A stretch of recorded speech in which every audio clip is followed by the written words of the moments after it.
আমি এখন flight lieutenant মরহুম মোহাম্মদ তৌকির ইসলাম বিডি 10182 জিডিপি এর সংক্ষিপ্ত জীবন বৃত্তান্ত বর্ণনা করছি।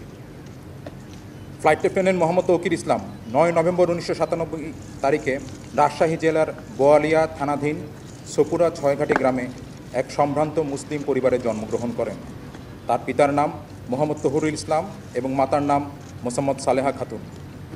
এই মেধাবী কর্মকর্তা 2014 সালে পাবনা ক্যাডেট কলেজ হতে এসএসসি ও 2016 সালে একই কলেজ থেকে এইচএসসি পরীক্ষায় সফলতার সাথে উত্তীর্ণ হন। তিনি 2020 সালে Bangladesh university of professionals BUP থেকে বিএসসি অ্যারোনটিক্স ডিগ্রি অর্জন করেন। কর্মকর্তা 22 ডিসেম্বর 2016 তারিখে বাংলাদেশ বিমান বাহিনী একাডেমিতে যোগদান করেন এবং সফলতার সাথে প্রশিক্ষণ শেষে 1 ডিসেম্বর 2019 তারিখে জিডিপি শাখায় কমিশন লাভ করেন। তিনি চাকুরিকালীন সময়ে বিমান বাহিনীর বিভিন্ন ফ্লাইং স্কোয়াড্রন যেমন 15 স্কোয়াড্রনে পাইলট, 35 স্কোয়াড্রন পাইলট এবং একজন হিসেবে দায়িত্ব পালন করেছেন। চাকুরিকালীন সময়ে কর্মকর্তা দেশে বিদেশে পেশাগত বিভিন্ন কোর্সে অংশগ্রহণ করে সফলতার সাথে তা সম্পন্ন করেন।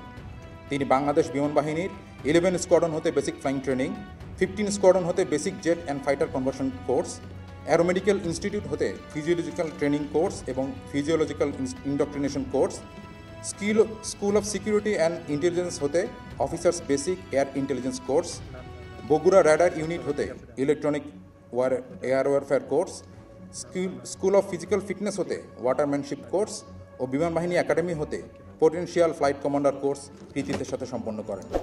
এছাড়াও তিনি অতি সম্প্রতি ভারত হতে operational in training aerospace medicine fighter course সফলতার সাথে সম্পন্ন করেন। কর্মকর্তা 21 জুলাই 2025 আনুমানিক 1313 ঘটিকায় নিয়মিত প্রশিক্ষণ উড্ডয়নকালে এক মর্মান্তিক বিমান দুর্ঘটনায় পতিত হন। পরবর্তীতে সম্মিলিত সামরিক হাসপাতাল ঢাকায় চিকিৎসাধীন অবস্থায় মৃত্যুবরণ করেন। ইন্না লিল্লাহি ওয়া ইন্না ইলাইহি রাজিউন। মরহুম কর্মকর্তার কমিশন চাকরি 5 বছর 7 মাস 21 দিন এবং মৃত্যুকালে তার বয়স হয়েছিল 27 বছর 8 মাস 13 দিন। মৃত্যুকালে তিনি মা বাবা, স্ত্রী এবং অসংখ্য গুণগ্রাহী রেখে গেছেন। বিমান বাহিনীতে তিনি অত্যন্ত সততা, নিষ্ঠা ও দক্ষতার সাথে তার অর্পিত দায়িত্ব ও কর্তব্য পালন করেছেন। আমরা তার বিদেহী আত্মার মাগফিরাত কামনা করছি এবং মরহুমের শোক সন্তপ্ত পরিবারের প্রতি সমবেদনা জ্ঞাপন করছি।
السلام عليكم ورحمة الله.